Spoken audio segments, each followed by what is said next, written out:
Hey everyone, Scott with Greenback Realty. Today, we're going to start a video series on things that are important for buyers and sellers to know in either the home buying process or the home selling process.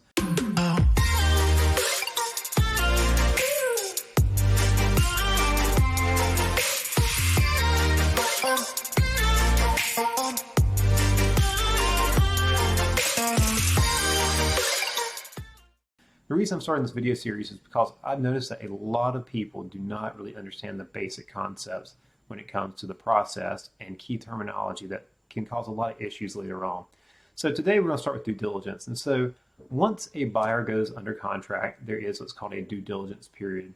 And so that due diligence period is the period of time that the buyer is going to hold that property for inspections and things like that. So the very first thing as a buyer you want to do is once you go under contract, you want to make sure that your agent gets your inspection scheduled ASAP.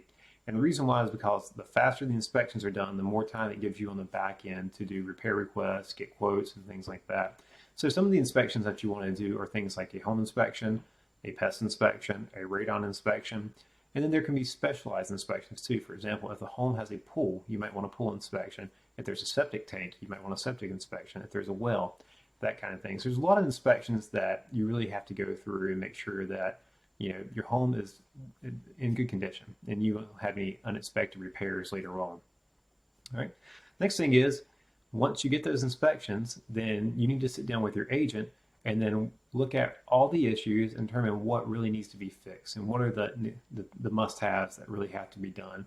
And so once you guys determine what are the must-haves, then you can get with your agent, and your agent should get with contractors and then get quotes to get repairs done. And so that's very, very important because you want to make sure that you have a full idea of what these repairs are going to cost before due diligence is up. So hopefully your agent can get with their contractors quick, get quotes, but contractors can be a little bit difficult sometimes. I understand that because they get very, very busy.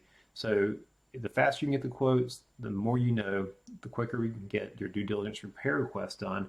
And that is what your agent is going to send to the seller's agent. And at that point, the seller's agent is going to take your repair request. And a lot of times we say that we want repairs done prior to close, but realistically on most timelines, that's not going to happen. And so what happens is typically you end up with seller credit at closing. Now, the seller's agent will work with the seller and then figure out what they're willing to do versus what they're not willing to do. And keep in mind in North Carolina, the sellers do not have to do anything, but that also allows you as a buyer to walk away. And so when it comes to due diligence, as a buyer, you need to be very cautious on the amount of due diligence that you put in the property. Because if the property is in great condition and you really want the property, you can go in and hire due diligence. But if the property may have some issues or there could be some red flags there, you don't want to go in with too high of due diligence because you want to be able to comfortably walk away if something crops up in the inspection process. And after that, your agents will kind of work back and forth to try to figure out what the seller is willing to do and then what you're comfortable with as a buyer too. Also during due diligence, you should make sure you get a survey if there's any questions on property lines or encroachments on the property. An encroachment is, for example, the neighbor builds a building, but you're not sure if it's on your line or it's close to your line or it's over the line. So you want to make sure you get a survey or a fence or anything like that.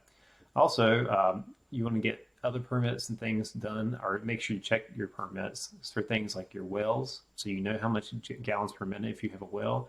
Your septic permit, what is the septic system rated at? So for example, if you are buying a 4-bedroom house, but the septic permit only says it's allowed for a 3-bedroom house, or the septic system is only allowed for a 3-bedroom house, there's big issues there. And so that's going to cause a lot of issues, especially whenever you go to sell the property later on. So you should always check the septic permit and see what the permit is rated for. Other thing is making sure that you meet all your lender conditions that you have, and then get your homeowner's insurance done in that due diligence period. So with your homeowner's insurance, it's very, very important that you get that taken care of in due diligence. I have seen properties where the insurance was double what I had expected because of the location of the property as relevant to water sources. So it was in the city, but it was so far isolated from any hydrants or water sources that the insurance was actually double what it really would have been at any other property. Also, if you have a loan, an appraisal needs to get done prior to due diligence, because what can happen with a property, say you pay over list price for a property, if that property does not appraise, then you as a buyer have to come up with a difference for what the loan company is willing to lend versus what it appraises at. So that's something big too. So say, for example, you overpaid $25,000 for a property, but the appraisal link comes in at, let's say you pay $425, the appraisal comes in at $400. You have to make up that difference out of pocket. And so that can be a significant sum of money, and you got to be willing to pay that. If not, you got to be willing to walk away in the due diligence process. So there's a lot of different things there that you have to make sure you're covering in that process. And the last thing is making sure you negotiate any repairs. And so your list or your agent, as a buyer's agent, should be working with the list agent to talk about what the seller is willing to do, and then also what you're comfortable with, like we talked about earlier. And then once you guys agree, then from that point forward, you can move past due diligence period. Now, one thing to keep in mind, if you back out during due diligence, then you will lose your due diligence money.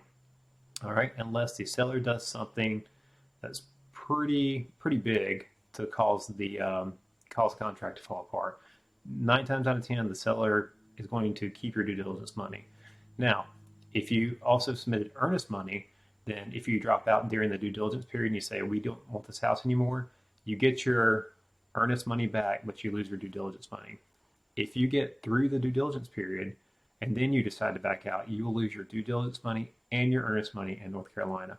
So if you guys have any questions, reach out to me. This is a very brief overview of due diligence, but make sure that your agent is on top of things and that they're working really hard to get you past that due diligence period, and make sure you're comfortable with what you've agreed to during the process.